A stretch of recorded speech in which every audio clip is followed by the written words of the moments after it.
Greetings. Hello. Hi. Welcome to, I forgot what podcast this was. Oh shit, me too. So, would our viewers or listeners be so kind as to remind us? Remind us what podcast you're doing. I haven't been here in a while. Yeah, I haven't been here in a while forgot. either. Then again, we'll know by the time we post this. Oh, you didn't know? No, actually, I think I know. I think I know what podcasts are doing. Apparently, this is the 240p Club. Yeah. Yes, This is the part where I kick your ass. If Nikki knows Taekwondo, she can. She's trained to take over the streets of Metro City using nothing but spin kicks And rage. and rage. And rage. Yes, See what I did there? I see. So, anyway, it's been a while since we've been behind a microphone. Actually, it's December now. It is. How about that? Like, all of a sudden, oh yeah, it's December. We skipped over Thanksgiving. We skipped over Halloween. Skipped over Flag Day. I don't know what day. You skipped over my birthday. Yeah, we did. We skipped over your birthday. I got you the same thing I got you last year for your birthday. Absolutely nothing. Yeah, But kindness. Absolutely nothing but kindness. Yeah, I was kind about it. And I was like, Nikki, I got you nothing. Not that I deserved anything. Anyway, we should introduce ourselves. I'm Metallic Joe, as usual. I think I'm still am. Yeah, you might still be. Maybe just a little bit damaged to metal. Yeah, probably have damaged. Maybe you're titanium by now. That I may have, as long as I haven't been downgraded to aluminum, Joe. Yeah. That would really suck. Yes. We'd have to put some, what do they call that, WD-40 on you. Okay, well, that fixes everything, you know? Yeah, it sure does. Or if you're like me, you have to put Windex on everything. Windex. I get that reference. Yeah. I do get that reference. I'll do you one better. Coconut oil. Oh no, we're not You gonna... don't even want to know. You don't want to know. You don't even want to know. Let's just keep the whole thing that my stereotype is that Windex. Speaking of coconut oil, I'm Ray. Somehow I'm still Ray. Like, Nikki hasn't stabbed me to death yet. Yeah, not yet. Maybe yet. by the end of this podcast, once we start. Ah! Exactly. Like, she'll do her flying turkey style there. Yep. I guess that was a flying turkey. I don't Gobble really know. gobble. I mean, like I said, we missed Thanksgiving, so I guess I have to be the flying. Yeah, turkey. we haven't done that. In the corner here, who hasn't been on the podcast in like 6 months, man. You still can't see me. Yeah, he's John Falloon. He's not John Cena, despite what he may say. Right? Yeah, because we don't want the WWE suing us. Yeah, Can't hear me. But hey, if John Cena I've been there the whole time. You just couldn't hear me. hey, if John Cena is listening, hi. Hopefully you are a retro gamer. I can hear popcorn. I don't think he's listening. Yeah, we should have some popcorn. I think the only person who would, like, the only wrestler who would potentially be listening to this would be Kenny Omega. I Yeah. don't know. The New Day plays a lot out of the games, actually. Yeah. Oh, maybe. You know what, though? I give Kenny Omega the most credit. Cheap plug, I'm a huge wrestling fan, and I haven't watched the WWE in forever. Why? Because I'm just not a fan of that style of wrestling. New Japan is where it's at, really, right now. And, yeah, the wrestler Kenny Omega, he's well known in the indies. His last few shirts have been very interesting. The Hot Topic of your choice definitely has their faction known as the Bullet Club. And I'm happen to be wearing a Bullet Club shirt right now, but Kenny Omega is part of that faction. And his shirt looks 8-bit. Like, you know, he has the Kenny Omega, the Bullet Club, but it looks 8-bit. And also, he has a Kenny Omega shirt that is the title screen of Mega Man 6. Only instead of the Roman numeral 6 is the Omega sign. So, which is awesome. So, like, there are definitely some wrestlers out there that are big retro gaming nerds. Actually, most wrestlers are big fucking nerds, and they're awesome. So, you know, kudos to all of you rad nerds out there, especially, like, if you're wrestling. Hey, drop us a line if you're listening. That'd be cool shit. You know, I'd love to interview some of y'all. Yeah, that'd be fun. Absolutely. But, you know, we're talking about wrestling and beating each other up. That's, you know, kind of the theme for today. Kind of the theme for today. We thought long and hard. We started beating each other up over this to figure out the list. Which I won. Yeah, after a battle royal and some throws and some special attacks that may have or may not have drained life, we are down to 10 beat-em-ups. Beat-em-ups are, of course, 1 or 2 or 4 or 8 even, like depending on what, if you're playing the arcade, your Nintendo, Super Nintendo, whatever. Sega! Yes, playing in front of your Sega. These are games where, it's good guys versus an army of bad guys. And ever since Double Dragon and, games like Bad Dudes, this genre has evolved basically. It evolved into hack and slash we know today. But back in the day, the beat 'em up was, basically you took a couple combos to knock down some of these enemies. You had certain moves, some of it was 3D, some of it was 2D, 3D-ish. I mean, like, you fought in a 3D plane. Some it's just you fought in a 2D plane. Some, 3D and 2D in the same game. These are beat 'em ups. The beat-em-up genre has been around since 1983, I want to say, with Kung Fu Master. Mm-hmm. We've covered this before, actually. This was we did a podcast called Extinct Game Genres. Turns out the beat-em-up's not all that extinct. It's just, it has evolved. It's like a hack and slash. Yeah. Like it evolved to the games we see today, like Dynasty Warriors, Devil May Cry, Bayonetta, for example. Yeah. Actually, we had to invite Floon here because this is Floon. Floon, am I mistaken? Is this your favorite genre of games? Probably, yeah. Absolutely. Yeah. It's definitely they're up there. Prevalent in gaming. They made so many back in the day because it was a fairly easy game to make, and it worked well with licenses. You have a movie license, you already have a beat 'em up ready to go. All you had to do was plug in the sprites, and then there you go. Convinced that's how some of the Turtles games were crafted. Although those turned out fantastic, which we'll cover later, of course. Pizza time! Yes. Ray, I know you've played Battletoads quite a bit, speedrunned it, all this wonderful stuff on Twitch. You've had some major experience with this game. So, what about the rest of the beat 'em up genre? Like, what games kind of stayed in your heart in all these years? Of course, the classics like Ninja Turtles, probably the first one I played. Final Fight, I didn't actually own as a kid, but I rented it, I played it at the arcade and so forth. River City Ransom is one I found out about later in my teens. I enjoyed that quite a bit. And even though this isn't my favorite genre, I do know about a couple of the more obscure ones, King of Dragons for Super NES, which has RPG elements in it. You play as one of a bunch of different classes, you level up, get different skills and so forth. It's a pretty interesting crossover.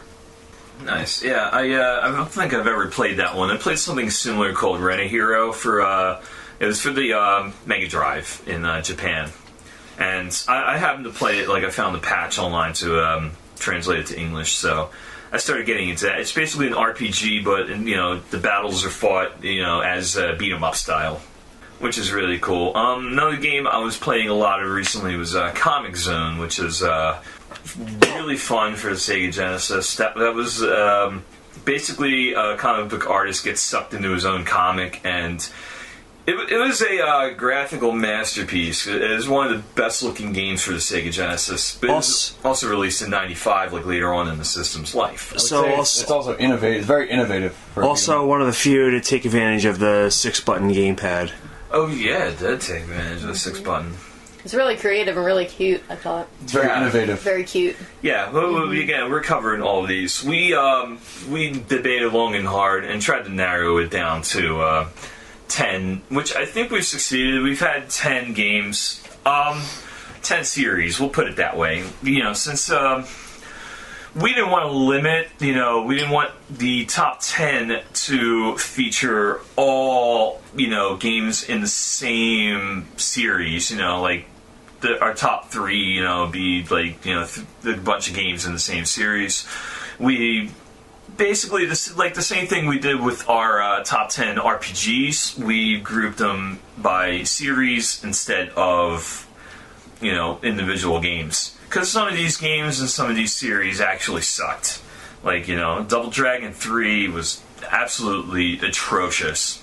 But, you know what, that still kind of made our list. You'll find out where soon enough. Because, the Double Dragon series as a whole was fantastic. I'll say this: it could have been good without a couple of flaws. Yeah, we'll get into flaws. that, definitely. We'll get into that later, though, because we're going to have a nice big discussion about every one of these. This is just a preview right now. Right now, we are going to get into our top 10 beat-em-ups. This category is the honorable mentions. These are the games that are awesome, that should be played somehow, some way, but didn't make our list because there are some games that are just that much better. Now, without further ado, our honorable mentions. You made the cat run away. That's okay, my cat's fine. Okay, Comix Zone wound up in our honorable mentions. It was a good game. It wasn't as good as some of the games on our list. X-Men, the arcade game, actually we grouped that with the Punisher arcade game. Captain Yeah, basically. We grouped that with the Punisher arcade game. We grouped that with, the Captain America and the Avengers. They were good games, yeah. For, even the console ports were... The Avengers!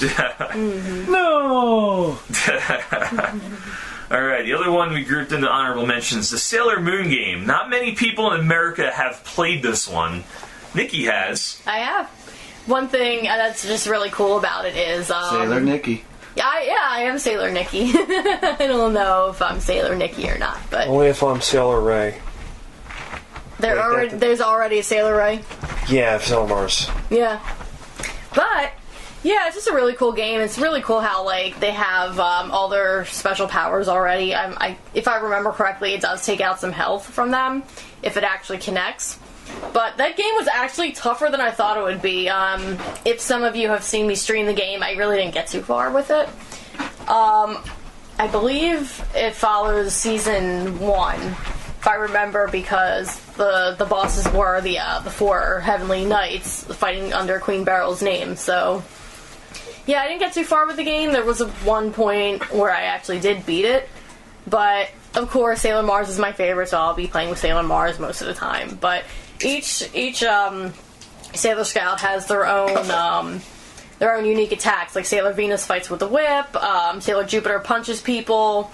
So it's like most of the other beat-em-up titles where, each character, to differentiate characters, you have the same punch and kick, but, certain right, combo some moves. have unique... Some have certain combo moves. Mm-hmm. Like Mercury slaps people. Yeah. Most of Mars' attacks are kicks, and most of Moon's attacks are magic. So it's... they kept it pretty true to the series. It looked cool. There's there's an RPG. That was a pretty diverse series. They released a lot RPG was one of the best games. Yeah. Of the Sailor Moon franchise. One of the other games we have listed on here in our honorable mentions, Fighting Force, which, John, you were saying it was supposed to be Streets of Rage 4? Supposedly they were going to originally have it as Streets of Rage 4, but due to legal battles or technicalities, they ended up reworking it into Fighting Force. Yeah. Oh, that's cool. Look it up if you don't believe me.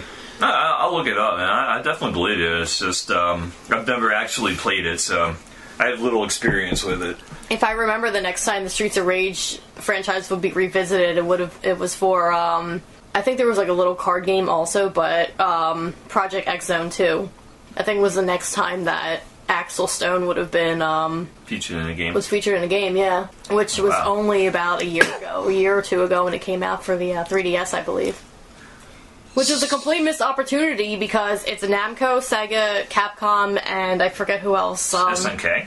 It might be some SNK people in there if I remember. That'd be my guess. Yep.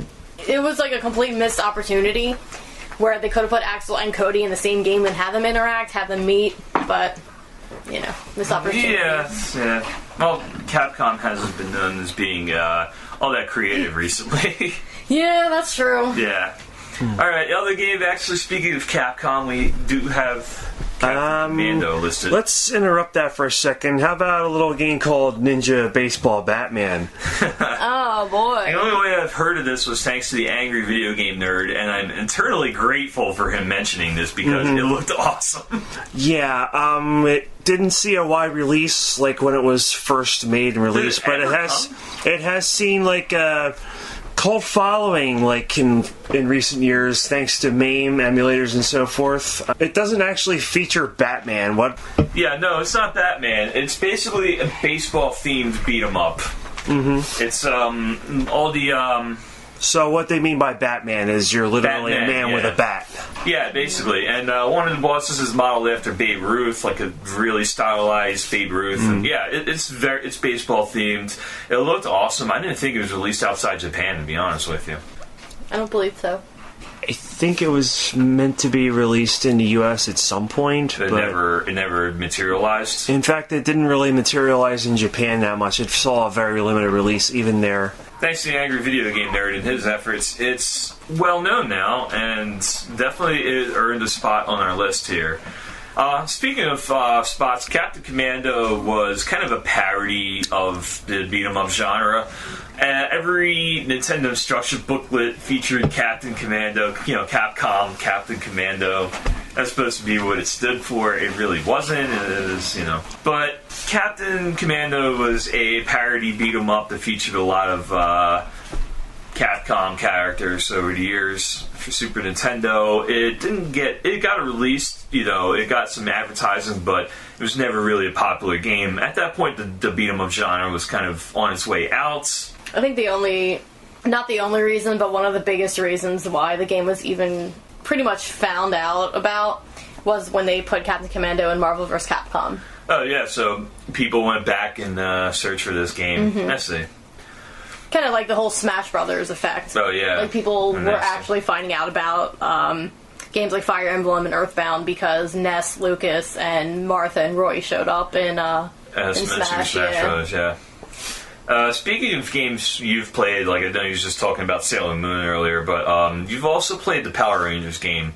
Now, I've never played the movie one or the fighting one, but I know the original. I think you played it on Super Nintendo, was it, or Sega Genesis? I believe the Super Nintendo version. I think you played. I think it was the Super Nintendo version. Yeah, the Super Nintendo version. The Mighty Morphin Power Rangers game was strictly a beat 'em up. Although we debated this actually. John, what did you think? The movie one was actually a more formal beat 'em up, to be honest. I know. I've never played the movie one. I just played the original, so it's on a one platformish type of thing. That has similarities to beat 'em up.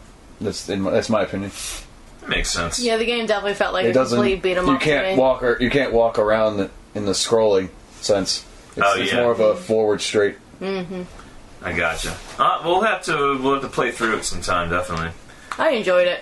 Yeah. Oh, I'm not bashing the game itself. Just the format. No. The format was like forward, more so like a platformer type. I'm going old school here. The Renegade series, Renegade and Target Renegade. Renegade, of course, was basically the precursor to Double Dragon. It looked very primitive. You basically started off on a subway platform beating up what looked like the Chinese mafia. Or like a bunch of Bolo, from Enter the Dragon, like just a clone army of them.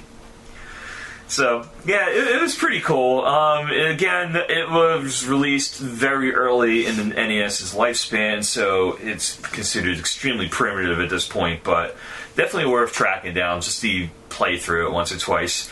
Target Renegade, pretty much the same thing. One of my favorite arcade favorites, Bad Dudes vs. Ninja Dragon. I love this game. This is so much fun. Oh man, I had so much fun playing Bad Dudes. The deli down the street had it. I used to go after school, threw a couple quarters in there. The truck level was my favorite, just hopping basically from truck to truck. A lot of beat 'em ups past that wound up with a truck level thanks to that game, so that was one of my personal favorites. One that predated it, I think, that's very similar, Altered Beast by Sega. Yes. It does have a very similar gameplay. Like, Bad Dudes had, platforms you could jump on and stuff to, get different perspectives and so forth. Altered Beast had that as well, but what Altered Beast also had was you have to grab a bunch of power-ups throughout the level, and you gradually transform into a different type of beast each level. Like one level you're like a werewolf, the other you're like a weird tiger sort of guy. Dragon. Mm-hmm. Those are really cool. The next level you're John Cena! No. John Cena did not come around so much later. Now, you mentioned Altered Beast. I've actually never played the arcade game. I've never played it. But from what I hear, it's not too different from the Sega Genesis version. Genesis version, of course, being the first game, I believe, released in America for the Sega Genesis. It was one of the launch titles, if not the launch title. Also, John, you're talking about what Batman game wound up on this list? Ninja Baseball Batman. No, not that one. Batman Returns on Super Nintendo, yes. Yeah. That was a very, in my opinion, very good beat 'em up.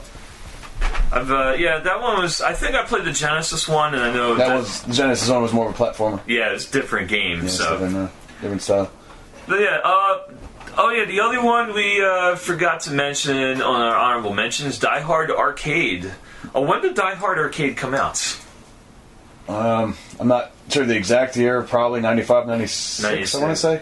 For like basically for the release of Die Hard 3. It was in the arcade, and it also got a release on the Sega Saturn. It's about 97, we'll say, like 97, 98, something like that. Because that was about the lifespan of that system. Like, 97 was where all the good games were started to be released for that system. So yeah, I've never played it from when it's at the Barcade in Philly, you said? Yes, they did have it last time I was there, yeah. Okay, yeah, in Philadelphia, there's a place called the Barcade. Basically, it's a bar and an arcade. They have basically, they specialize in old titles, and yeah, that's one of them. They have pinball machines too now. That's how long it's been since they I've took out Tecmo Bowl and put in a bunch of man. bunch of pinball machines. Tecmo Bowl would have been perfect around this time of year too. It would have been. Yeah, that's a whole different genre that we're talking about. Mm-hmm. So anyway, that's our honorable mentions. I know we missed a few.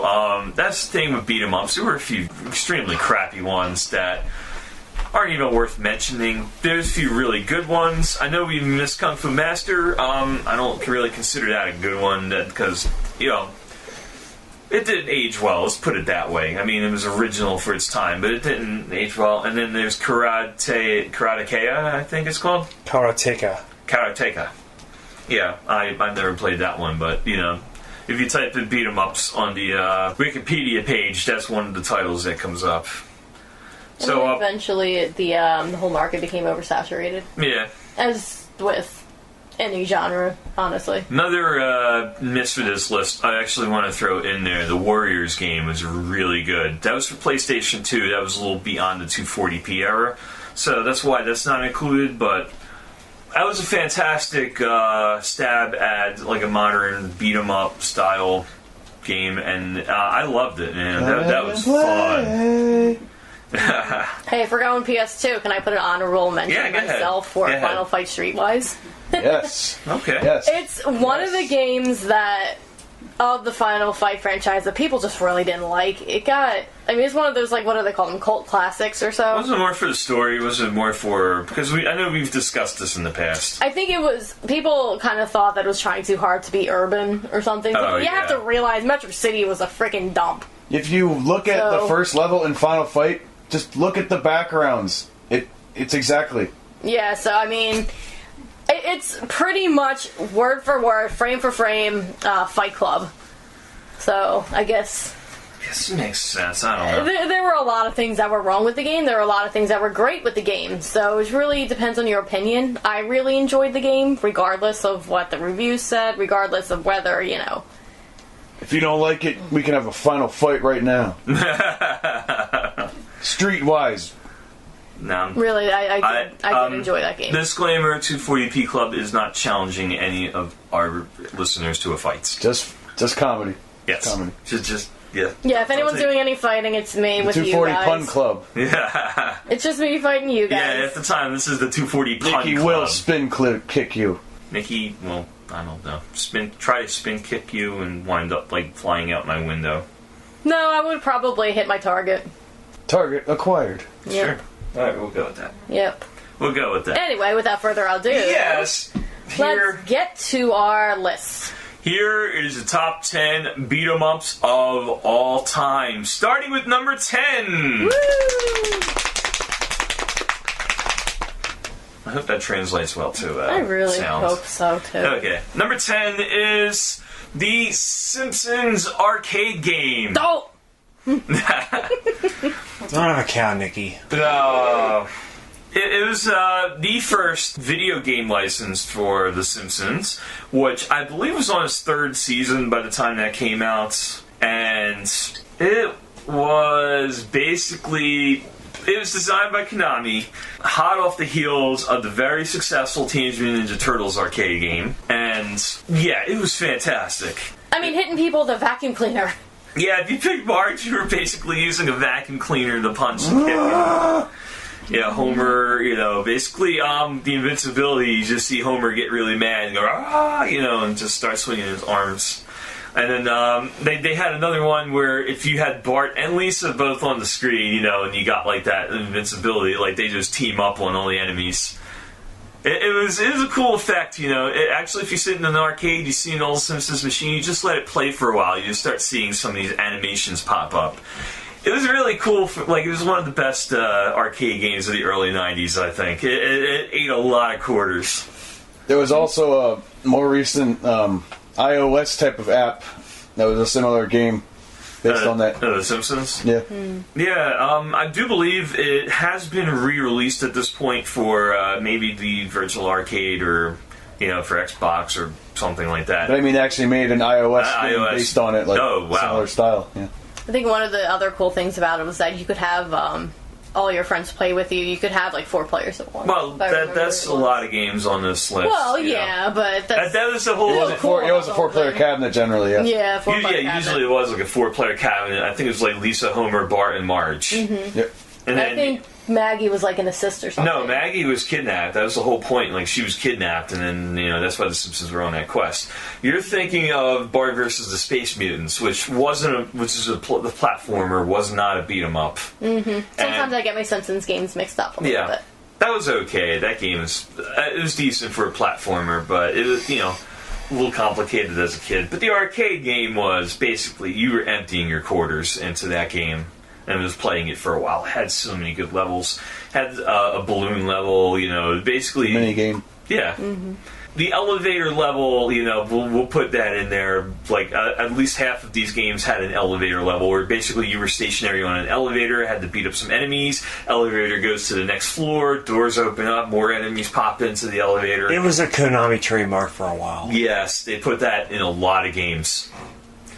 Anyway. So was that billboard that falls down and there's enemies behind it, which I think originated in Ninja Turtles, and then they just recycled. Yeah, and then once Pizza Hut paid them a little bit of money, they put that in the arcade game where the Pizza Hut billboards fall down on you, which is pretty cool. Mm-hmm. So anyway, the number 9 title in our top 10. Are we going to tap our thighs for all of them? Yeah, why not? This is or he's doing some sort of marching band thing. It's a thigh slapper. What a knee slapper.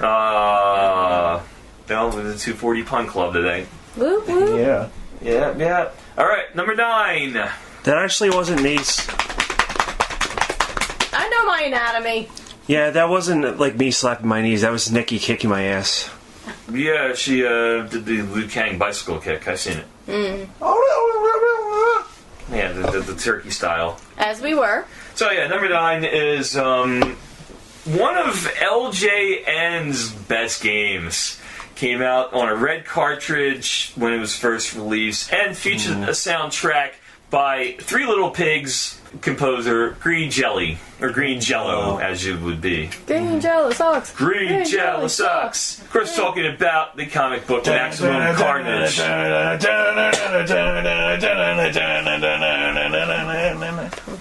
Which, ironically, I do believe featured an instrumental version of Black Sabbath's Mob Rules. Mm-hmm.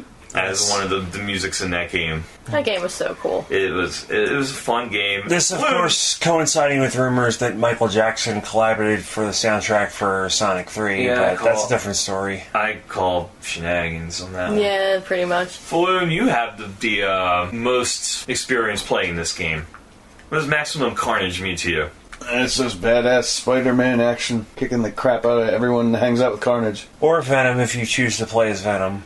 Yeah, Yes, later levels do allow you to choose Venom. I believe this is one of the first games that allowed you to control Venom, if I'm not mistaken. I can't attest to that, but it's possible. I believe I so. believe it was. Yeah, because Marvel Comics. I know there's been a few of the others, but Yeah, Marvel Comics in the mid '90s, when they were writing the Maximum Carnage comic books, they cast Venom as like the anti-hero type because he was gaining so much popularity that Marvel Comics just caved to the demands. So they made him sort of like a 90s anti-hero, the antithesis of Spider-Man. They teamed up to fight a even crazier version of Venom, ironically spawned from the same suit, named Carnage. And if you can track... What's so funny about that? have you played the game? Make mine mayhem. Constantly laughs like that. Yeah, I've never gotten too far in the game, sadly. This is not a genre. Every time he's on screen, he cackles. I believe that. You know what? With all the Marvel movies coming out these days and all the Marvel licenses, I'm surprised they haven't tackled this one yet, because the comic book and the game featured a lot of Marvel characters. Captain America was one of the top ones. Seems like every time they get near that part of the Spider-Man series, the cast quits. They can't handle the carnage, man. I think Black Cat was one of the assists also. Of course, Black Cat, yeah, Cloak and Dagger. Yep. I'm sure if this exact game was made today, it would feature Deadpool instead of Spider-Man. Yeah, Well, seriously. it featured a character called Deathlock, which was... I had the action figure of, ironically, which is weird. It was basically like a cyborg, human hybrid. It's one of those mid-90s Marvel characters that kind of got forgotten. Although we've almost seen it resembles the Terminator. a little bit. I didn't know. A little bit, yeah. Mm-hmm. Although we did see an Ant-Man movie, maybe Marvel will dig that one out of its vaults eventually. I would kind of hope that the Marvel movies don't touch Carnage, because I don't think they can do him justice. It depends. I think they could, but at any rate, the makers of Acclaim and LJN have done Carnage very well. And Carnage is definitely one of my favorite Marvel characters. Carnage rules. Carnage rules. Yes. He sure does. If you listen to fools, Carnage rules. Yeah, we'll go with that. All right, we're for our number 8 choice. We're about to get medieval on your asses. Woo! And now we're not slapping our asses, we're slapping our thighs here. Number 8 in the countdown. A very unknown Capcom title called Knights of the Round. Knights of the Round was a Final Fight-ish type game featured around the Camelot legends.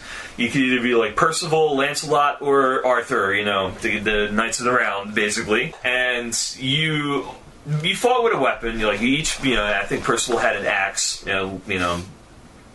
I think Lancelot had the axe. I don't know. It's been a while. I know. I can't remember what weapons. Arthur had Excalibur, Yeah. so that's just a given. But yeah, basically you're fighting with weapons. It looked like Final Fight, only medieval.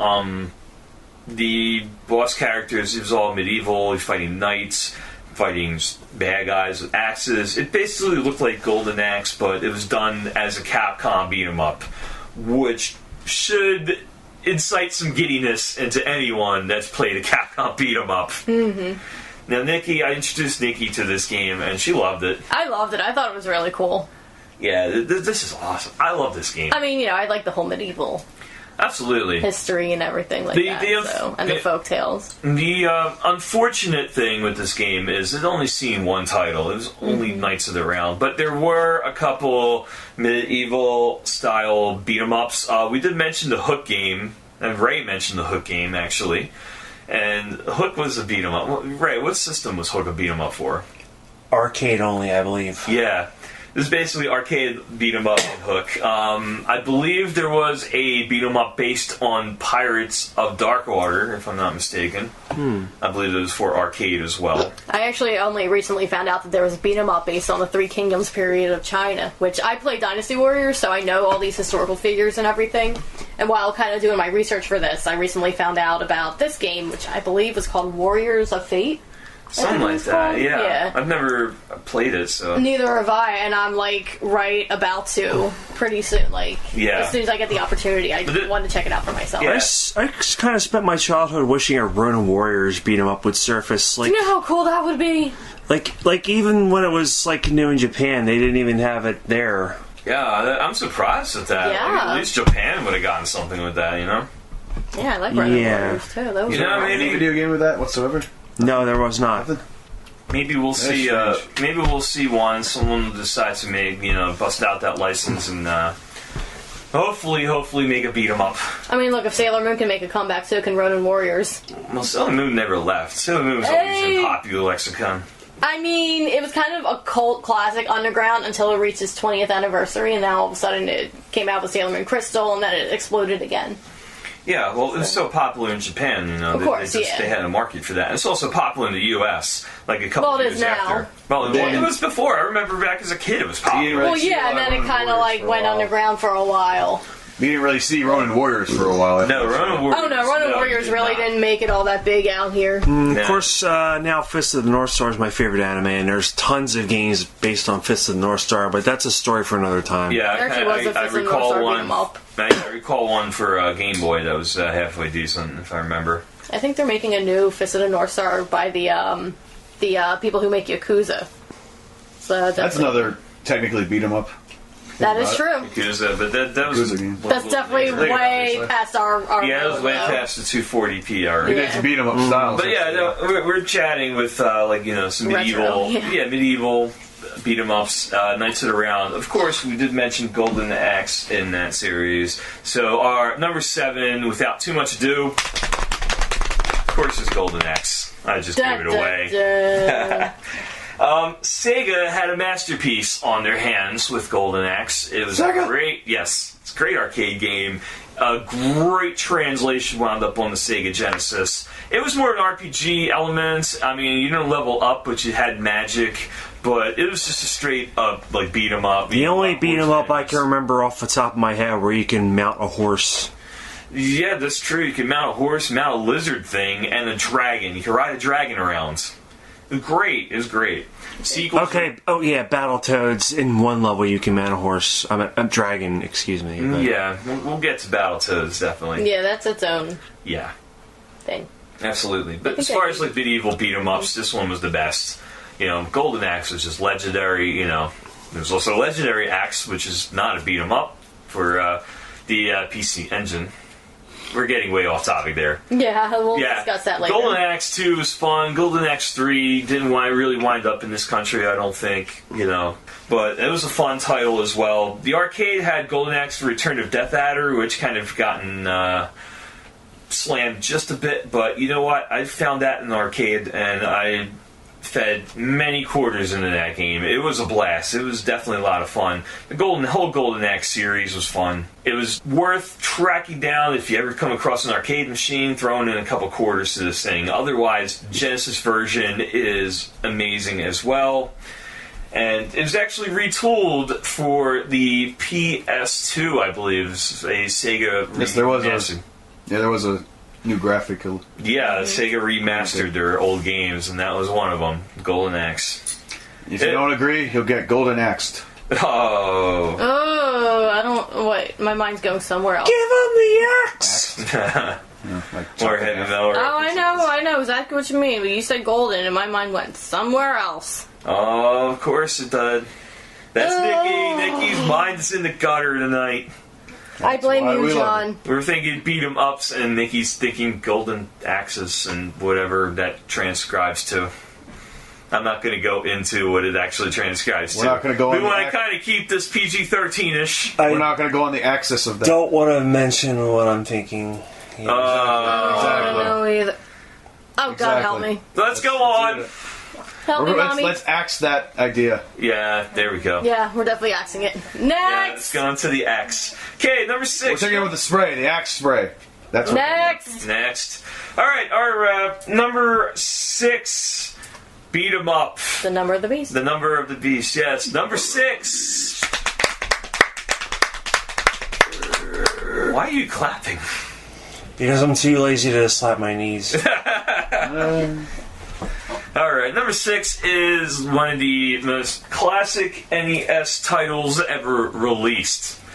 Of course, I'm talking about River City Ransom. Yay! River City Ransom is it had a cheesy story. You were a high school student, basically a high school gang leader, took control of the high school, the River City High, and so other rival gangs took control of other parts of the city, and you basically had to beat up all of these bosses in order to gain access to River City High, in order to force a final showdown with the boss Slick, who was the mastermind behind the operation. Now, of course, in Japan, I believe this was just like a major part of a bigger series in Japan called, I believe, Downtown Nekketsu Kunio-kun, with Kunio-kun, of course, being the main character, the main recurring character.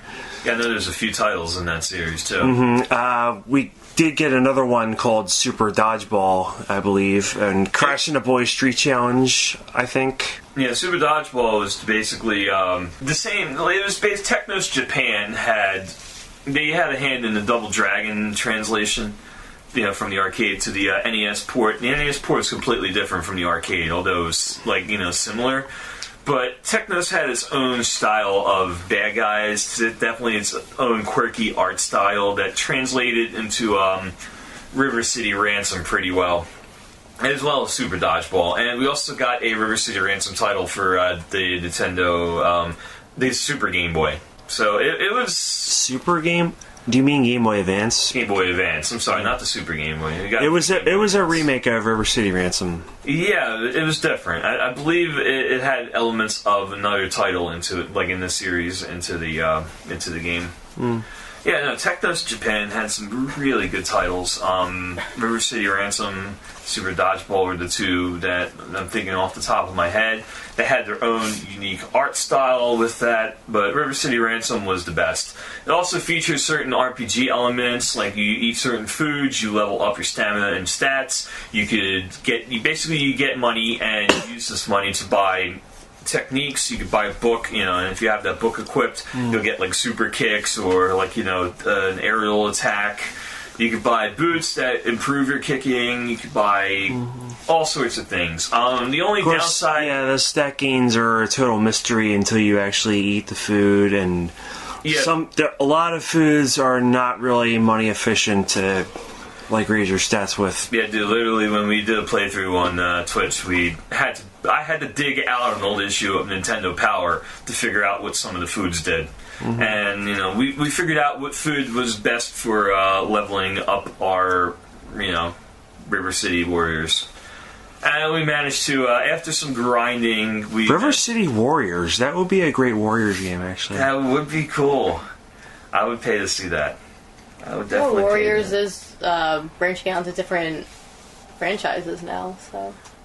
We'll see what they do with it, I'm not sure who owns the rights to a lot of Technos' intellectual property right now, but hopefully they haven't forgotten the impact a lot of these have made on us. Wasn't there actually a River City game released for 3DS, within the past year? Tokyo Rumble or something? There might have been. I have to look it up. I have to double check because that does sound familiar. I believe the River City game fell under Atlas. Was it Atlas, I think, had the intellectual property? Technos Japan has been long gone, but their intellectual property still definitely exists. Alright, we are halfway through the list. Somehow, some way, we've blown through this list faster than we did the RPG list. But then again, we had the Final Fantasy titles and, basically went off on RPGs and RPG storylines. A lot of these were not story heavy because let's face it, you know, in the arcade, when you're throwing in a quarter, you don't really want to know a lot of the backstory. You just want to see, like, maybe a 10-second clip of what's going on and who you're fighting and why you're fighting them. So, hence, we wound up with most of the classics we're going to be mentioning in our top 5. Now, the 5th place definitely was a quarter muncher, but it was a fun quarter muncher. It wasn't a completely unfair quarter muncher. Its impact is still felt today. Obviously, the license is definitely still around because they've resurrected it multiple times. It went away for a brief period in the early 2000s, but never truly went away. So, 30 years old this franchise is, and we're going to mention just about every title in the series. So, without further ado, number 5. Heroes in a fucking half shell. Yeah! Turtle Power. Turtle Power, Teenage Mutant Ninja Turtles, or Teenage Mutant Hero Turtles if you're listening elsewhere. Teenage Mutant Ninja What more can we say about these turtles? Such a 240p legend. Club, Teenage Mutant Ninja Turtles. We're gonna talk about them. Turtle Power. I don't remember what I was going to say now. Yeah, those aren't the lyrics, but we'll take it. You know, it's about us. Alright, Teenage Mutant Ninja Turtles for NES was not a beat-em-up. It was not a beat-em-up. The first one was not. No, it was like more an adventure game. Featured the Turtles license. It is a fun game. It's not on this list. It's particularly difficult for some reason. Yeah, it was definitely ridiculously hard. But you know Turtles. what? The harder it was, the more you played it. You know why? Because as kids, it's just like, oh god, the Teenage Mutant Ninja Turtles. I mean, I had Turtles everything. Me Like, too. I'm still wearing my Turtles pajama pants. I had Turtles everything. I had Turtles backpack. I had all the action figures. I had all of course, the the toys. game. I had the toys. I had the unofficial Teenage Mutant Ninja Turtles guide to basically everything Turtles. I'm wearing Turtles boxers right now. I don't want to see them. I will take your word for it. Flume's in the corner with a Turtles shirt on. Most appropriate shirt possible. Yes. Absolutely. I have a turtle shirt somewhere. But no, why are we bullshitting you with a game that has nothing to do with the beat-em-up genre? Because it's... know I don't why? even want to call it a sequel. You know why? I can tell you why. Why? Because you never pay full price for late pizza. Forgiveness is man. divine. You Something, never pay full price for late pizza, dude. something that rings true today. Yeah, you should never pay full price for a late pizza. Especially if it's cold. If it's cold, it's going back. Yeah. Yes. Alright, yeah, we're talking No about... anchovies. We want no anchovies. If you put anchovies on that pizza, you're in big trouble, dude. The clock is ticking. You've watched the movie recently, haven't you? Always. Yeah. The Turtles movie was classic. But yeah, no, the franchise is classic. The first game was a classic, even though it wasn't a beat-em-up. However, the game, I think, that got the most quarters out of me over the years is the Teenage Mutant Ninja Turtles arcade game. It was a 4-player beat-em-up. It was fantastic. And then came Turtles in Time, dude. Yeah, we're getting a little ahead of ourselves, but yeah, no, Turtles in Time came out immediately after that. After that, I think like 2 years after that. But I used to go on vacation and, get an allowance for arcades. Like, it's basically, hey, this is how much you have to spend in the arcade tonight. I would spend all of it in the Teenage Mutant Ninja Turtles arcade machine. Then afterwards, as an 8-year-old, bright-eyed 8-year-old, I would be like kicking mailboxes and stuff, like the Ninja Turtles, pretending I had a katana in my hand and the thing's going flying. It was Totally gnarly, dude. Yeah, no, that game is great. And when it came out for the NES, it was even better. We bought it day of. I remember crying because I got a defective copy. We returned it. I got the new one the very same day, and that one worked, of course. It was great. The Turtles there were no differences. Yeah, the ninja kicked the first one, dude. Yeah. There were no differences between the Turtles. You had the same chance of beating the game as Donatello as you did Michelangelo. But, yeah, the Turtles arcade game, the Turtles NES port of the arcade game, is so many happy childhood memories. The important thing is every kid wanted to play as Michelangelo, except me. I liked Raphael because I'm the freaking psycho. My favorite was Leonardo. Although, growing up, I relate more to Raphael with the attitude and everything. Even though He was Leonardo... cool, but rude. Leonardo leads, and you are kind of the kingpin here. Am I? I don't know. I don't consider myself the leader of the 240B club. I just kind of. I always wanted to be April when I was little. Well, yeah, you're a girl. But Yeah. That's. I don't know. I'm just being extremely. But you're still not a ginger. At least you wouldn't want to be Irma. Yeah. Well, now I just want to be Shredder. I want to be Irma. It's okay, Leo. I'm crazy. We got a news reporter. At least it's not Megan Fox. Ah. I want to be Irma. Ray wants to be Irma. Yeah, the cartoon. All these games are based on the cartoon. Teenage Ninja Turtles 3, the Manhattan Project was released for NES. That's probably one of the best beat 'em ups for the NES system. It came out a little late in the system's life. We already had a Super Nintendo out at the time, I believe, or not. I don't think we did. Well, it was either out or It was right on the close way. to. It was on the way. So people were kind of overshadowing for waiting on the Turtles in Time version. Yeah, well, they came out around the same time as the Turtles in Time arcade version, which was So people were just waiting for a home port of that. yeah, and they Essentially, finally they got it got in overlooked. one of the best home ports I've ever seen in a game. The Turtles in Time for Super Nintendo was probably one of the best home ports ever. But people forget about Turtles 3. It was great, and the best part about it, it featured a lot of the characters that had very little cameos in the show. Like one of the bosses is Leatherface. Or Leatherhead, I'm sorry, the gator was Leatherhead. That was awesome because, you had the toy. He was featured in a few episodes of the cartoon, but he wasn't like a prominent character. But, just like any other franchise in the 80s, they put out tons of toys, and they just invented toys, and then they tell the writers, hey, look, this is a toy. Have to try to incorporate him into the game. So, hence, we had him. The Rat King was one. The Pizza Monsters wound up being in... Well, they were in Turtles in Time. But, all these bosses, all of these, toys that, they were boss characters. You know how cool that was as a 10-year-old holding all these action figures, seeing these on the screen? That, just spurred your imagination. I picture the Turtles arcade game in my friggin' basement. My washing machine was the Technodrome, the elevator scene. It's basically had an action figure on the elevator scene. I had some of my old Ghostbusters action figures sub in for the Foot Soldiers because I did not have any Foot Soldier action figures. So, they were the Foot Soldiers, they come out in the big, fight in the elevator scene in the Technodrome, and that was amazing, dude.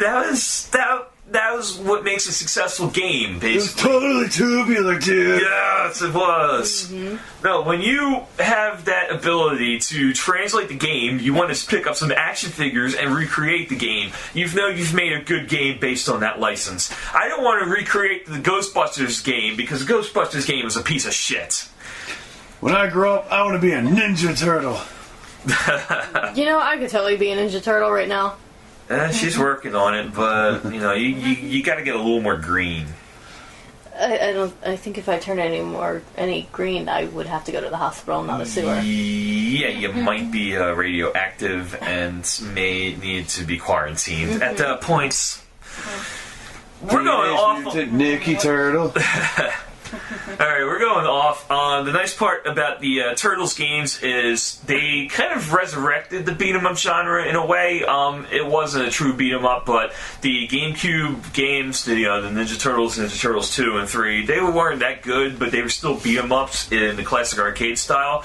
And 2 and 3 also had the arcade games as unlockables. So, there's that. They were fun games. It's not something I'd sit back and play again, but it was...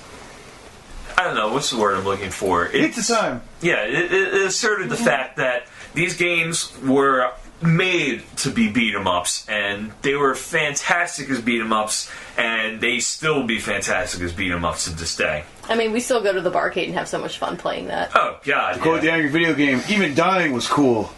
Oh, shell shock! Yes! Even though they did away with Final Fight. For some reason. They got rid of it? Yeah, they don't have it at the barcade Yeah, they anymore. replaced it. Well, I'm gonna go there and have a final fight with them. No. Yeah, let's not. Let's not fight anyone. We all our fighting, all our karate kicks and everything Like I said, are... 240 Pun Club, man. Yeah. Alright, disclaimer, all our fightings are taking place on a screen. We're talking about, like, beat 'em ups, so we're not talking about going into an arcade and picking fights, because if you pick a fight with enough people, you will lose. And But it's it's a not, beat 'em up, dude. I'm gonna beat 'em all. it's not a good thing to Gnarly, be violent dude. when you go out. Yeah, these games are supposed to curb violence. Basically, you're supposed to get all your violent aggression out on, the Foot Clan and what other green things come your way in the Teenage Mutant Ninja Turtles game. Speaking of green things, I transitioned that okay.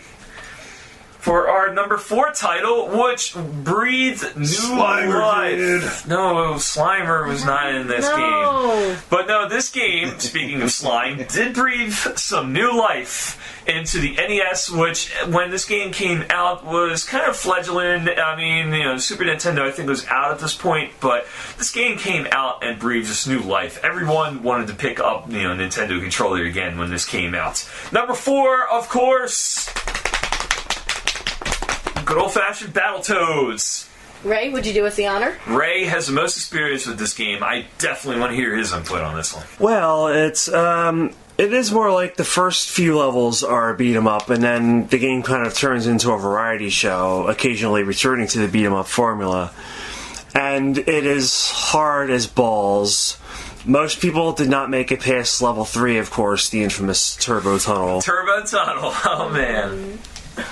That's the thing, though, with a beat 'em up, though. A lot of beat 'em ups around that time got boring because they didn't have enough variety. The Adventures of Bayou Billy, that was one that didn't make our list because that was hard as fuck. But at the very least, they did incorporate a little variety into the game. It had 2 driving stages and 2 stages that required the zapper. Of course, ironically, the driving stages ended up being the hardest stages in the game. In the Yeah. American version, anyway. Yeah. But, we're getting off topic. That is basically the first attempt at bringing some variety into this genre. Battletoads kind of perfected it with, some of the more quirky levels. I just remember the level 6, the one with all the snakes. And that was interesting because it was different for the beat-em-up genre. I don't believe there were any enemies in there. It was basically just you were navigating the snakes the entire level, if I'm not mistaken. And basically, you had to learn the pattern, because if you screwed up at any point, there would be spikes at the bottom. Yeah, you wound up hitting spikes. Of course, there were spikes like, the snakes that wiggle around. And yeah, levels like this kind of vaulted this game all the way to one of the top parts of our list. The only reason why it's not the top, because the top 3 were legendary titles in the beat-em-up genre. But Battletoads has definitely earned a spot as the top echelon of beat-em-ups. We're also talking about some of the sequels. Battletoads with Battlemaniacs was pretty fun, but that was a very hard game. I, of course, played the Battletoads game for the Sega Genesis, which was basically, it was the original Nintendo version. It was just updated to 16-bit. It had a few cosmetic changes. I remember the whole level 2 being a whole lot easier. And of course, the franchise lives on in the form of Shovel Knight just had a expansion where you played a couple Battletoads levels, including the Turbo Tunnel, which was basically a faithful recreation of the Turbo Tunnel, including the music. If you haven't played it yet for Shovel Knight, you had the Treasure Trove. Definitely dig into Shovel Knight.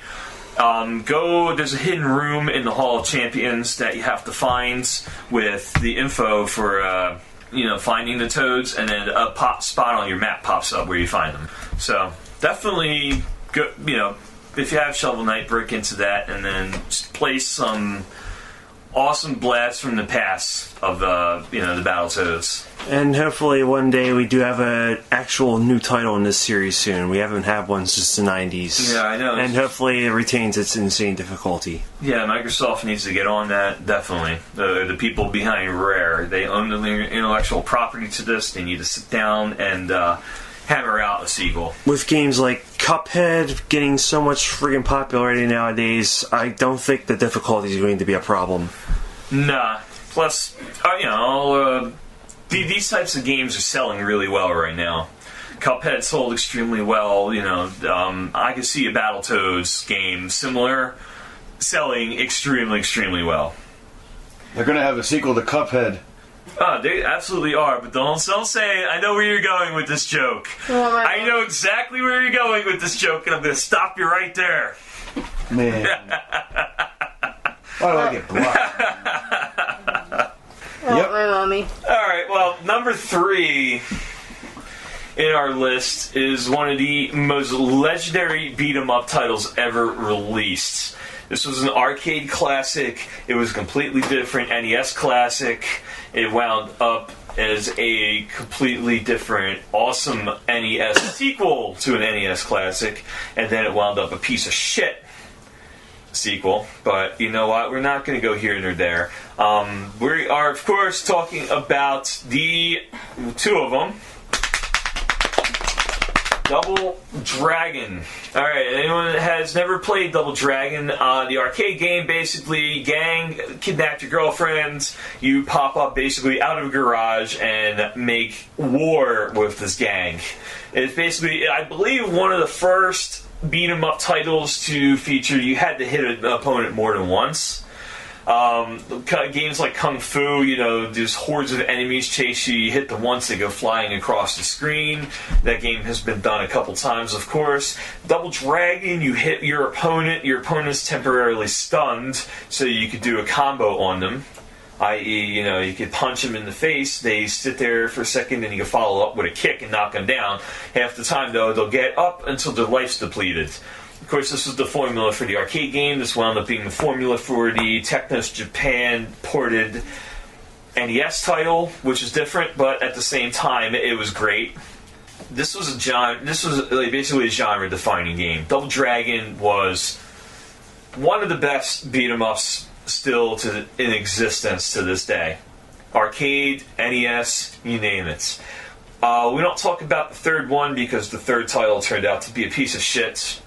We were talking about this before we started the podcast. Well, the third title, it could have been really good, but it had some major flaws. They had some good ideas, but then a couple of things really messed it up. The biggest flaw, I think, was you only had one life.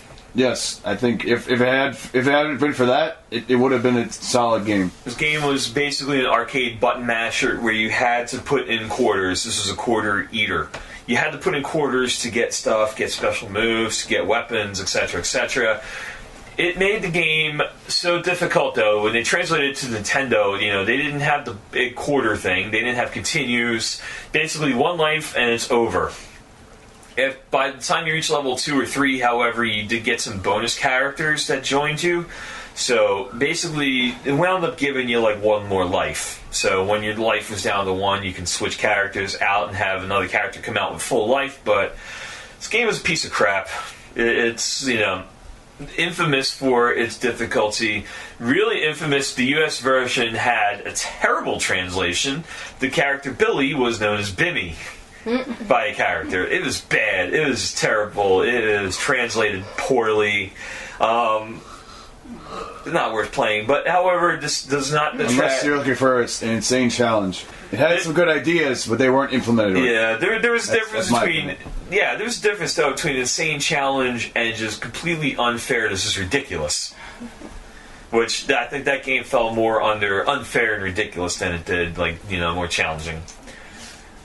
But Double Dragon 2 in hard mode was just the right mix of challenge and unfairness. It wasn't entirely unfair. You could honestly beat that game without too much difficulty if you just kept stuck at it. It was hard, but it wasn't impossible. It had a couple overpowered cheat moves. If you're able to do the knee constantly, you could kill bosses in just a few hits, even though difficult. But otherwise, it was a blast. It was a fun game.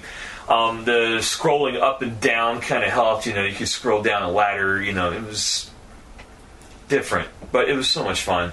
The arcade game was also so much fun. The port of the arcade game on the PC Engine was fun. We could talk on and on. Actually, Battletoads and Double Dragon teamed up for a game called Battletoads Double Dragon, the Ultimate Team. 3.5. Huh? Yeah, we put this as 3.5 because this is basically two franchises, combining for a game, and it was fun, basically. It was more modeled after the Battletoads engine than it was the Double Dragon, but Obviously, it had the most character selection of any of these games. You could be either Dragon, Billy, or Jimmy Lee, or you could be either one of 3 Battletoads. It's a great game. It's fun. Definitely worth it. I believe Wasn't that one of the games that was on all 3 systems? Yeah, I believe it came out for Nintendo, Super Nintendo, and Sega Genesis, and both games were almost the same. Obviously, the 16-bit ones had better graphics and sounds. I believe the Genesis version was the best one released, but honestly, I don't think the Super Nintendo was all that far behind. I remember playing that game at Chuck E. Cheese, if I remember. I remember at one point, and I don't think it lasted for long, but I do remember they had the machine there, and I played it for one of my birthdays. I don't think they had a machine. I don't think it made it to the arcade unless it was a PlayTouch 10. That might have been it. It's probably you were probably playing it from a PlayTouch 10. I mean, I was like 6 or 7 at this point. So. Yeah, it had to be like what a do I PlayTouch or remember? something. Yeah. No, those are cool. Mm-hmm. Funny fact, actually, in the movie The Wizard, which is basically a 2-hour Nintendo commercial with an autistic kid screaming California, but they had a Power Glove. They had a Power Glove. It's so bad. The movie was so bad, but it was cool at the same time because you're a kid. It's like a Nintendo commercial. But the scene where he's in the arcade playing Double Dragon, and you look on the screen, it turns out it's the NES Double Dragon he's playing and not the arcade one. It was a glitch, but at the same time you're thinking, you know what, you could theoretically have that happen if he was playing a PlayTouch 10 instead of an arcade version of that. Basically, the kid was a savant at video games. That's the whole point of it. Basically, it was like a family bonding adventure where the Nintendo brought everyone together. Of course, Nintendo was going to put their names all over this movie. It was also where they unveiled Super Mario 3. But yeah, that was one of the key facts. He's played the NES version of Double Dragon in the arcade instead of the arcade version. Could have been considered an error, but if you consider he's playing a PlayTouch 10, then yeah, it could have been right. So anyway, getting off track, we have 2 more games in our countdown here. And as an attentive reader, an attentive listener out there, you may have figured out what these 2 are. 2 franchises, of course. We've covered these in detail in 2 separate podcasts. We put them together in a back alley brawl to see the winner, and these wound up as our top beat-em-ups of all time. Without further ado, number 2, Final Fight by Capcom. For the arcade, for the Super Nintendo, you had Final Fight Guy, you had Final Fight 2, and you had Final Fight 3. And you had Final Fight for the Sega CD. Final Fight Streetwise. Final Fight Streetwise. Not on Sega CD. Fight. That was not on Sega CD. Mighty Final Fight for the NES, which was a fun Final Fight Revenge on Saturn and I was just going to say Final Fight Revenge. Final Fight which was not a beat 'em up, actually. Yes. Yeah, it was a fighting game. Yeah. So yes, you had all of these titles in this franchise. Capcom still owns the intellectual property to it. I don't know what they're doing with, but let's get one thing straight.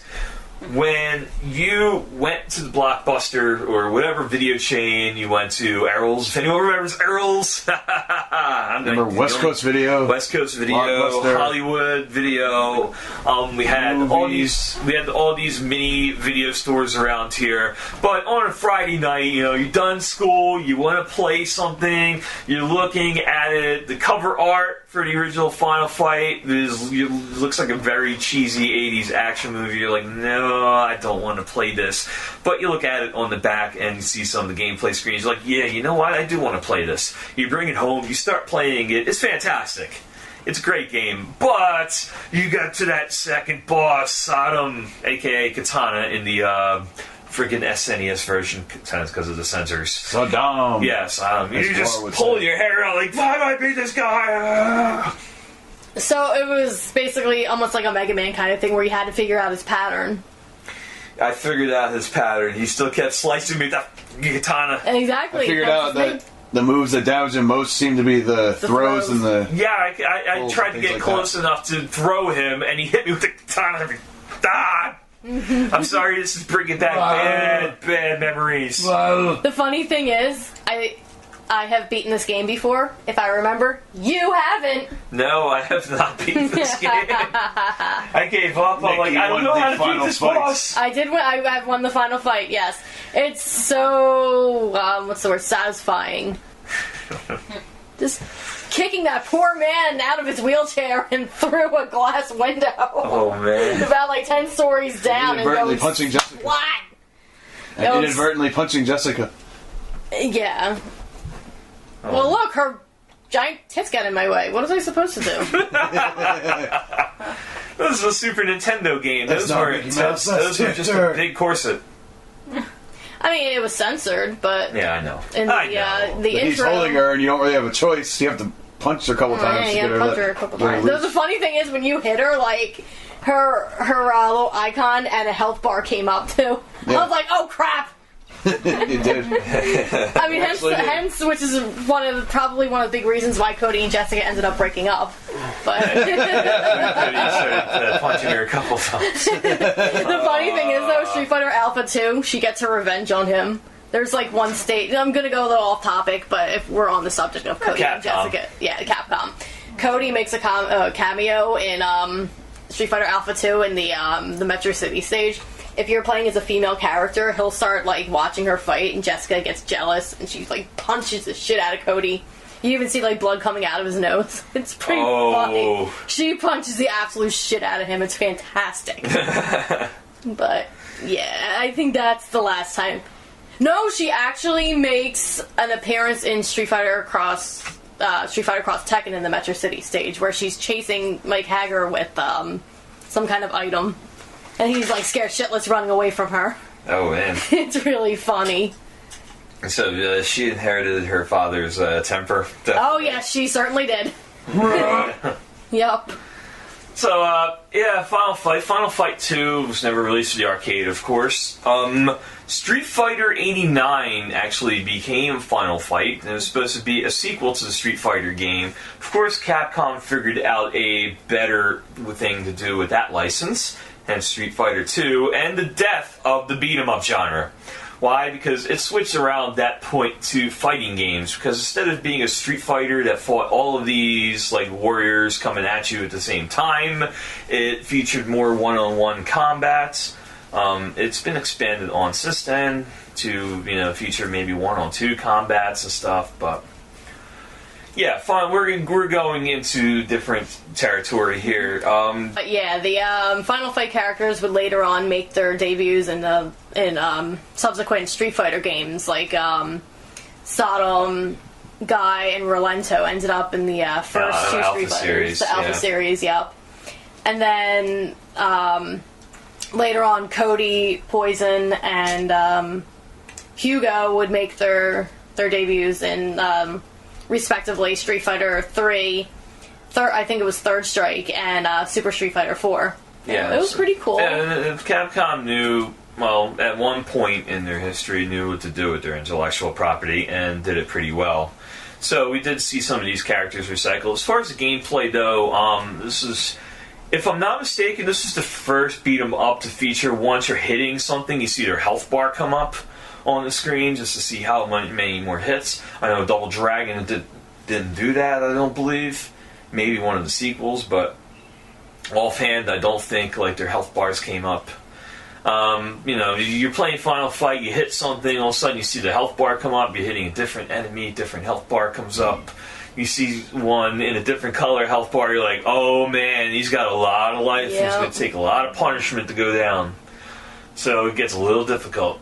It's also had a special attack, you hit the button, it costs a little bit of life, but, basically it's an unblockable attack. Like if you're Hagar, you're swinging around like Zangief used to do, or if you're, yeah, Swinging Lariat. pretty much. The John Floon giving us the sound effects. It was a fun game. Obviously, if this featured at number 2, it's definitely high esteemed as one of the best. Final Fight 2 is also a fun game. Difficulty was scaled back quite a bit, though. I was able to go through that game with pretty much ease. Final Fight 3 was also fun. They sped up the engine a little bit, it seemed like, so it was definitely like more enemies are coming at you faster. But at this point, though, the Final Fight 3, when that came out, the system was... They were more focused towards the 32-bit games, plus the genre was kind of out of style, so we didn't really see it pushed as much as the first two games, but it doesn't affect the overall ranking, especially with the original Final Fight, where that wound up on our lists. Of course, this just leaves one more series of games in our top 10 here. And we will be covering that right now. Just to give you a recap, though, before we go into it. Alright, our number 10 was Simpsons Arcade. Number 9, Maximum Carnage. Number 8, Knights of the Round for the Super Nintendo from Capcom. Number 7, the Golden Axe series. That includes the arcade titles. Number 6, River City Ransom and its sequel. Number 5, the Teenage Mutant Ninja Turtles arcade games. The Turtles... Turtles 3, the ports for home systems, Turtles 3 The Manhattan Project, featured all of those. Number 4, Battletoads. 3.5, we did Battletoads and Double Dragon, because our number 3 title was, of course, the Double Dragon series, all except 3. Number 2, the Final Fight series, which brings us to number 1, which everyone can figure out at this point, and we're going to do a countdown anyway. Number 1 title in the beat-em-up genre was actually Streets of Rage 2. Yay! However, we are putting the whole series into our top 10. So, number 1 is the Streets of Rage series. Sega had a doozy with this one. Yes. Sega had a doozy with this one. This is their answer to Final Fight, only they never issued it in the arcade. They had a Sega Genesis, aka Sega Sega Mega Drive, and... Was it on a Play 10 at one point or not? I don't know if it made it to a Play 10. It may have. It's one of those type of things. Yeah, it may have at one point. But overall, it was released first for home systems. But they had the Sega Mega Drive to play with, aka the Sega Genesis. They hacked, everything that annoyed them about Final Fight they took out of the game. However, everything they enjoyed about Final Fight they put into this game. However, there's only points knocked off of the Streets of Rage series for lack of originality, because basically you're fighting some of the same baddies in both games. Like, they're designed almost the same. To the point where the designers were probably sitting in front of a Final Fight arcade machine while designing this title. However, that doesn't take too many points off, because Streets of Rage had one of the best soundtracks in Sega Genesis history. Streets of Rage 2 is probably the best soundtrack in Sega Genesis history, aside from, honestly, in my opinion, Phantasy Star 4, but that's a different genre.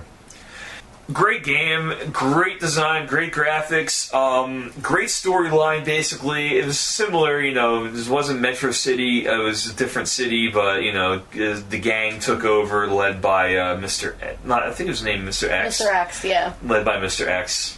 Basically, you were 3 uncorruptible cops that decided to clean up the city. So, hence, you basically had to power up every level, you can earn a second one. But basically, it's you hit the button and a police cruiser comes up from like a little bit back into the scene and either shoots a bazooka or shoots out a rain of fireballs, basically, that hits every enemy on the screen and does significant damage to boss enemies. Which, it was great. It was basically, if you were having trouble with a boss, it was a good time to hit that button, knock them down a peg, and then try to figure out a strategy from there. Interesting to know it was only in the first game. Yeah, that was only in the first game. The second game, it was replaced by a strong attack that reduced some of your life, but, was unblockable, basically. Almost unblockable. Unlike Final Fight, I think the attack could be interrupted. However, it was still available. Streets of Rage 3, they amped up the difficulty. It was a little ridiculous, but we'll still include this into the, Notably, I would say Streets of Rage 3, I prefer the scrolling in it. It's a little faster. Yeah, at that point, they seem to flow a little better sometimes. They redesigned the engine a little bit to make it, seem smoother. Of course, the Game Gear titles were pretty good, too. Which were also the Master System titles. Oh yeah, they released that for the Master System as well in Europe. Sega Master System kind of fell out of favor, so any games really released for Sega Master System that they wanted to port over here to the US wound up as Game Gear titles instead, which made sense. So essentially the same. Yeah, it's essentially the same hardware, only Game Gear was portable, of course. So, Streets of Rage 2, fantastic games for the Sega Game Gear. The 16-bit equivalents were some of the best games ever released from the beat-em-up genre.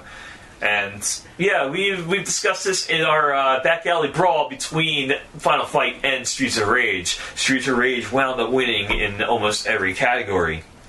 So, Streets of Rage won the Final Fight. Yeah, I've actually never beaten Streets of Rage. Yeah, it was unfairly cheap at the end. You had to be buying 2 players to basically get the good ending, and after a while, you wound up with 1 player at the end. It was ridiculous. They give You can't punch Jessica.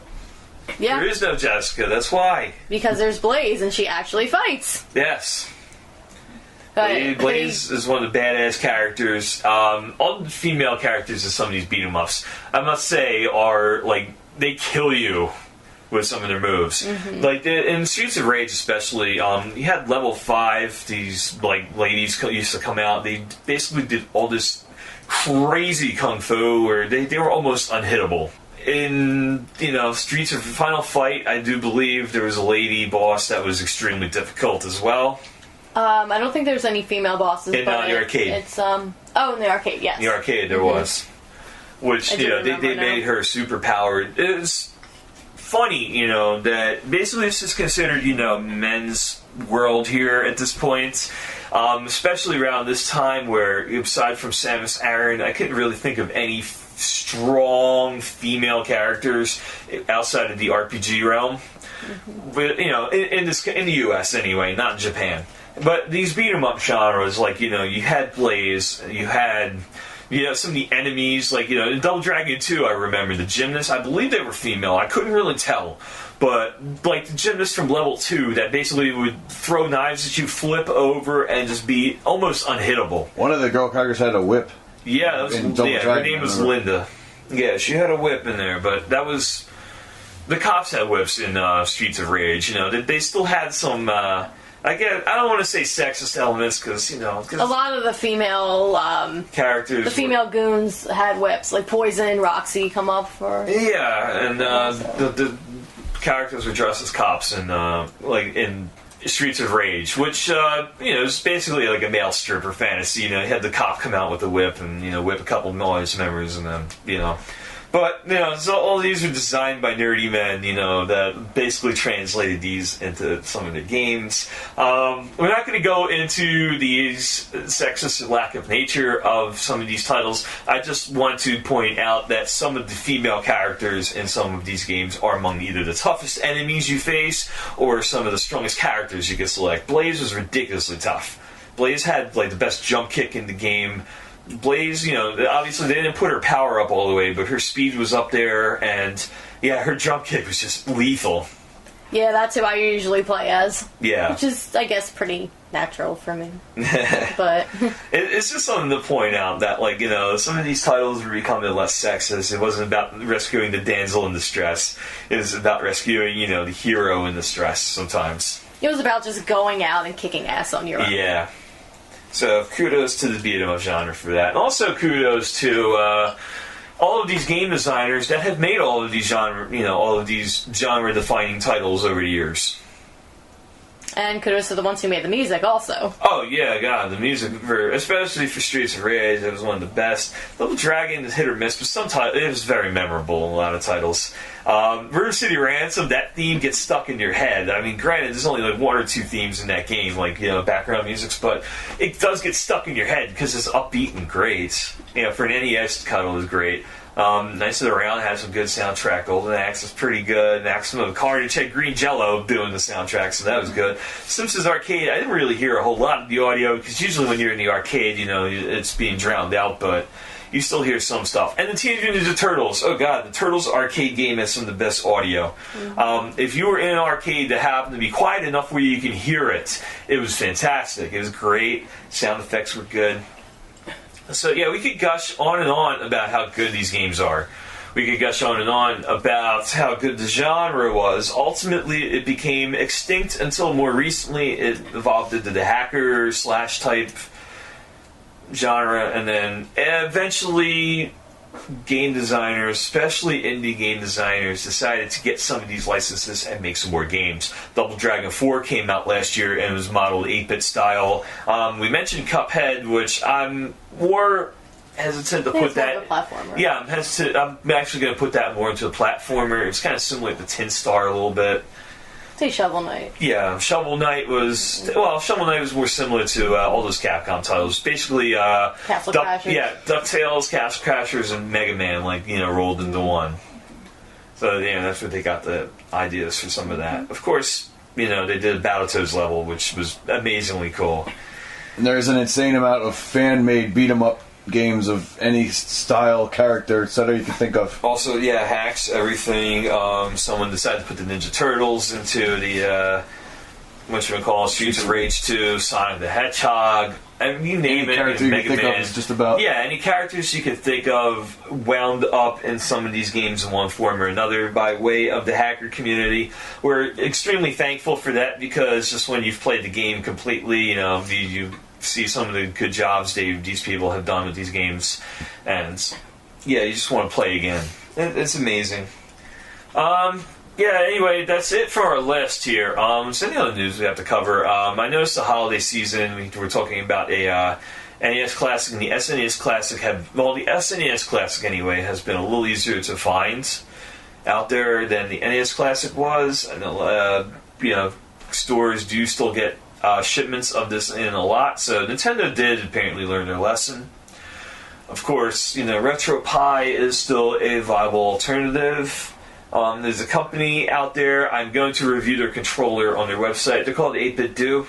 It's a Chinese company, and they've released some of the best controllers I've ever had for my PC. And they've also, they did work for the Switch until the Nintendo decided to put out a firmware update to make them not work, but in the future, they should be working again. And for a Pro Controller, the SF30, the Super Famicom 30 controller they're coming out with, which is going to look like a SNES controller with the analog sticks, and two, R1, R2 buttons. And it's going to be a mega controller, definitely worth your time if you're looking for something pro to play with your Switch. Also works extremely well with PC. They're wireless, So, it took a little Googling to figure out, but I'll write a review for that.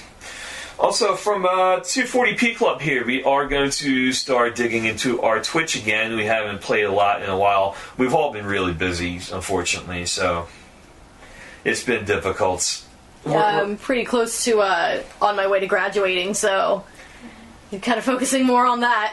Understood. Nikki has a lot more courses to dig into, I do. I have 8 more courses left. Nice. Yeah. Getting there. Almost there. So Nikki's still got a little ways to go, but she's working on it. Mm-hmm. But anyway, her character for a beat 'em up. I could make a character for a beat 'em up. So here's what we want from the community. They have a really bitchin' RPG Maker out there. It's obviously called RPG Maker.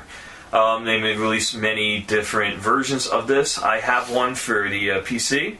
Also have one of the original versions for PlayStation 1.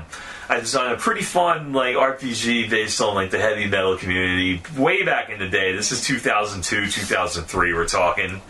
It was fun. I may have to dig that up after we're done here and see if we could play through it. I can't spell RPG. But I want to see someone design a beat 'em up like that, like a beat 'em up engine, where basically you have to import the graphics. You could basically make simple animations. However, you could create your own beat 'em ups. Imagine what the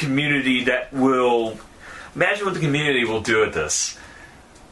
I would love, like, some of the shit I used to play with as a kid. Like, when I was playing with my Ninja Turtles, I had ideas for games. Like, I was basically playing them out with my action figures. I would love to see that converted onto the screen where I'm actually playing a Ninja Turtles game that I designed in my head at 8 years old. Pretty sure there is one. There is one. It's called Open Beats of Rage. I've never heard of this. What, it was a fan design, I guess? Someone designed it? Yeah, it's a bunch of fan-made games. It's an engine. Yeah. Is it an engine? Beat 'em up Basically style. design the engine, you just have to, like, import the graphics, I'm guessing, and... Something like that, yeah. But it does exist, yeah. Oh, man, I may have to play with Welcome this. to the world of hacked games. Yes, I may have to play with this one, because... Yeah, I did design some games as a kid. They were awesome, like, in my head. I didn't really design games. But I would love to sit down and play Beat 'em Up again that I designed. Oh, man. I don't know what it entails, but I know it exists. Yeah, we will look into this, definitely, and maybe give you an update on our next podcast. Anyway, we're going to call it quits for tonight because we've beaten ourselves up enough to the point where we need to go to the hospital and retreat our injuries. Or just find some food in a trash can, like we punch a trash can over, hey, there's an apple, we're better. Or, hey, there's a piece of turkey or whatever that is. Hey, we're better. Or a steel pipe. Oh, yeah, or a steel pipe. We can pick up and kick some more ass. Unfortunately, that doesn't restore life, but that's okay. Or maybe I'll just punch a trash can outside and find some gold underneath, some gold bars. That'd be great for my student loans. Oh, yeah, that'd be great for all our student loans. If I find like 6 gold bars, like in Final Fight, and pick them up and sell them, we'll have a couple $1 million. I'll give you some for your student loans. I'll actually pay everyone's student loans off in the room here. Yay! Awesome. So, anyway, from all of us to the 240p Club, I'm Metallic Joe. I'm Nikki. And I'm the Ray. And he can't see him, but he's John Falloon. Okay. Anyway, we're out. See you later. Good night. Bye-bye. Bye. Ciao.